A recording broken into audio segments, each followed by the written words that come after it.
ಈ ಮಧ್ಯವರ್ತಿಗಳ ಹಾವಳಿಗಳನ್ನು ತಪ್ಪಿಸಬೇಕು ಅಂತ ದೃಷ್ಟಿಯಿಂದಲೇ ನಾವು ಈ ಗ್ಯಾರಂಟಿ ಯೋಜನೆಗಳನ್ನ ಜಾರಿ ಮಾಡಿ ನೇರವಾಗಿ ಅವರ ಅಕೌಂಟ್ಗಳಿಗೆ ದುಡ್ಡನ್ನ ಹಾಕ್ತಕ್ಕಂಥ ಕೆಲಸವನ್ನು ಮಾಡಿದ್ದೀವಿ ಅಲ್ವಾ.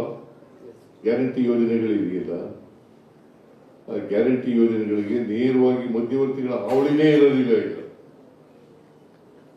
ಮಧ್ಯವರ್ತಿಗಳು ಅವರು ಎಲ್ಲ ಕಡೆ ಇರ್ತಾರೆ.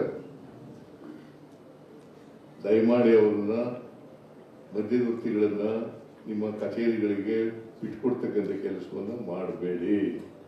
ಮಧ್ಯವರ್ತಿಗಳು ಬಂದ್ರೆ ಹೊರಗಡೆ ಹೋಗಿ ಅಂತ ಅವ್ರು ಕಳಿಸ್ತಕ್ಕಂಥ ಕೆಲಸವನ್ನು ನೀವು ಮಾಡಬೇಕು ಅಂತಕ್ಕಂಥ ಮಾತುಗಳನ್ನ ಹೇಳಲಿಕ್ಕೆ ಬಯಸ್ತೇನೆ. ಅನೇಕ ಕಚೇರಿಗಳಲ್ಲಿದ್ದಾರೆ. ನಾವು ಒಂದ್ಸಾರಿ ಲಾಯರ್ ಆಗಿದ್ದೆ. ನಮ್ಮಪ್ಪ ನನ್ನ ಹೆಸರಿಗೆ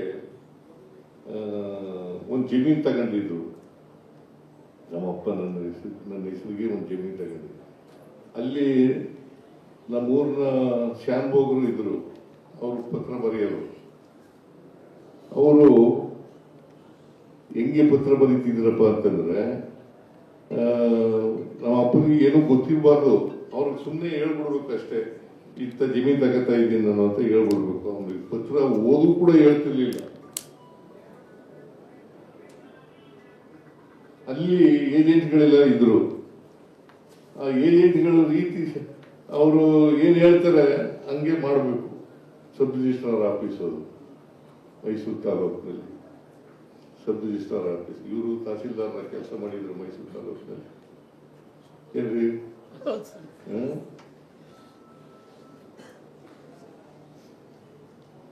ಹಾಗೆ ನಾನು ಆ ಶ್ಯಾನ್ಭೋಗನಿಗೆ ಕೇಳಿದೆ, ಏನ್ ಇವ್ರಿಗೆಲ್ಲ ಯಾರು ಇವರು ಮಧ್ಯೆ ಇದೆಲ್ಲ ಇರೋದೇಪ್ಪ, ಏನ್ ಮಾಡಕ್ಕಾಗಲ್ಲ ಅಂತ ಹೇಳಿದ್ರು. ಸೊ ಅವ್ರು ಇಲ್ದೇನೆ ಏನು ಕೆಲಸ ಆಗದೇ ಇಲ್ಲ.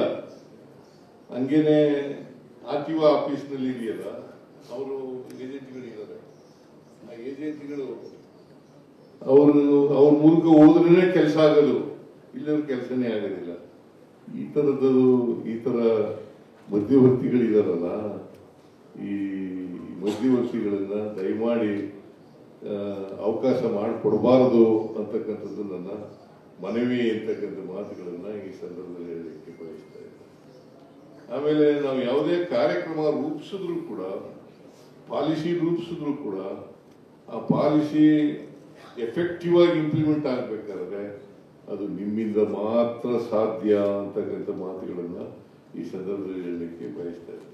ನೀವು ಎಷ್ಟು ಮಟ್ಟಿಗೆ ಎಫೆಕ್ಟಿವ್ ಆಗಿ ಕೆಲಸ ಮಾಡ್ತೀರಿ ಅದರ ಮೇಲೆ ಅವಲಂಬನೆ ಆಗಿರ್ತದೆ ಅದರ ಯಶಸ್ಸು ಅಂತಕ್ಕಂಥ ಮಾತುಗಳನ್ನ ತಮಗೆ ತಿಳಿಸ್ಲಿಕ್ಕೆ ಬಯಸ್ತಾ ಇದ್ದೇನೆ. ಅದರಿಂದ ನೀವು ನಮಗೊಂದು ಅವಕಾಶ ಸಿಕ್ಕಿದೆ. ಈ ಅವಕಾಶ ಜನಗಳ ಜೊತೆ ಕೆಲಸ ಮಾಡ್ತಕ್ಕಂಥ ಅವಕಾಶ ಸಿಕ್ಕಿದೆ.